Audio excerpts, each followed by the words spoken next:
arguably the best series that we're having. The two top offenses in the league. Best first round matchup. Yeah, that's they average the most points per game. 1 and 2 is Minnesota and Memphis. Sorry, Titus. No, I was saying that's all right. The two young teams here in the series against each other. Chris, let's start with you, man. Yeah, man. You ready the to pacing, go? The pacing for these teams. Yeah, Minnesota is the fastest pacing team in the league. Memphis is third. They're both right neck and neck. Minnesota average 115.9 points per game. Memphis average 115.6. A lot of points this game. Bet the over. Maybe an under a couple of times. Overs really never hit, especially in the playoffs. But I'm excited. I really love this matchup. I've been trying to find a way. I've been navigating it today, looking at the stats, trying to see, can the Timberwolves really pull this off? Season series-wise, it was 2-2. So I went back and forth. I think Ja missed a couple games. There's injuries, whatever. There's a lot of injuries, COVID. But even without Ja, the team was insane. So with Dylan Brooks, Desmond Bane, and Steven Adams, they were still holding it down. Jerry Jackson Jr. So I want to give the edge to the Timberwolves just because what I saw from them yesterday with a bad Karl-Anthony Towns play. I'm not expecting Karl-Anthony Towns to play like that. People are trying to psychoanalyze Towns, oh, he just couldn't show up in that moment. It's no, he just had a bad game. The game plan went against him, and he didn't came off the rails, adjust properly. Yep. So I don't expect that to happen as much against Memphis. I expect this to go 6 to 7 games. I think I honestly believe it can go either way. And I'm just excited to watch these games. I'm probably going to at least try to go to 1 or 2 of these games too. Nice. With some more live updates. Joey, your thoughts on this matchup? Let the Timber Pups roar.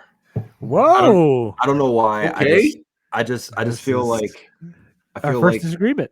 I feel like there's going to be some fire, some heart, some passion. Plus, I don't know why. And we talked about this before we got on, but Pat Bev is just the most irritating guy to me right now. But for some reason, I feel like against a young team like the Grizzlies, that could be a huge X factor with somebody like him who's just going to be all up in their space, just antagonizing them, getting them out of their rhythm.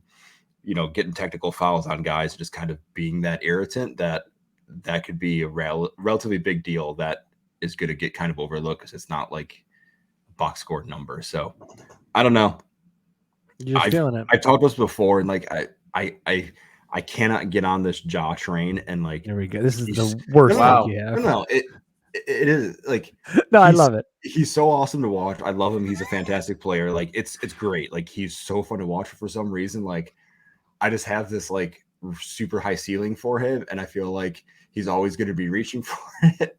And I don't know why, but I feel like at some point in time he's going to come back down to earth, and I feel like this might be that moment. I feel like because you just see so much of Derrick Rose in him, and maybe that's why PTSD. I just don't want to get my hopes up. I think long term they're going to do it. I just feel like this is again they might be peaking his season too early. I know last year they kind of had a little bit of a run, but maybe they're peaking one season too early. Before you mention yours, I wanted to say one thing about Pat Bev.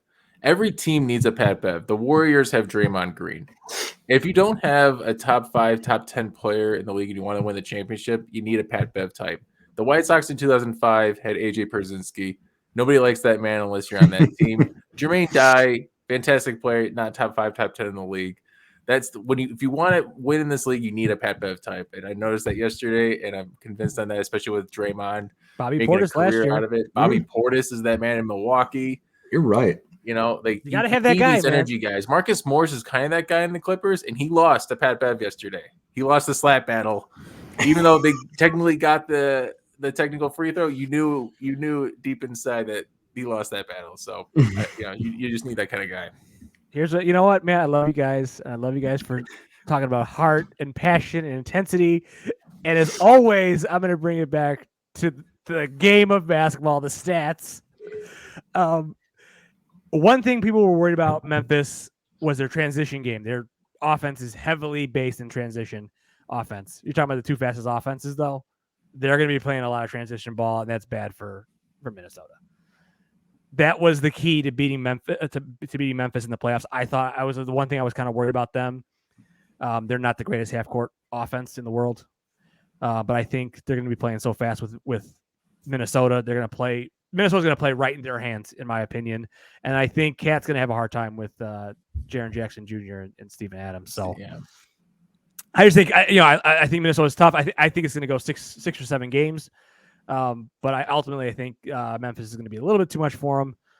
And we'll see. That's the way you're talking, make it seem like it's going to be Memphis in 5, but we'll get to the predictions. We'll get the predictions soon. But I would say Memphis in 6. That's what I would say. I think Minnesota is going to get at least one game. I don't think this is a sweep by any chance, and I would imagine that we get 2 games. So I mean, Ant-Man is very good. So he'll be 20 years old. Yeah, he'll be the X factor to me. But I think Jaws, he's a bad man, and then I think just Memphis in general, it's one of those things. I think just the matchup wise, it favors Memphis with that transition game.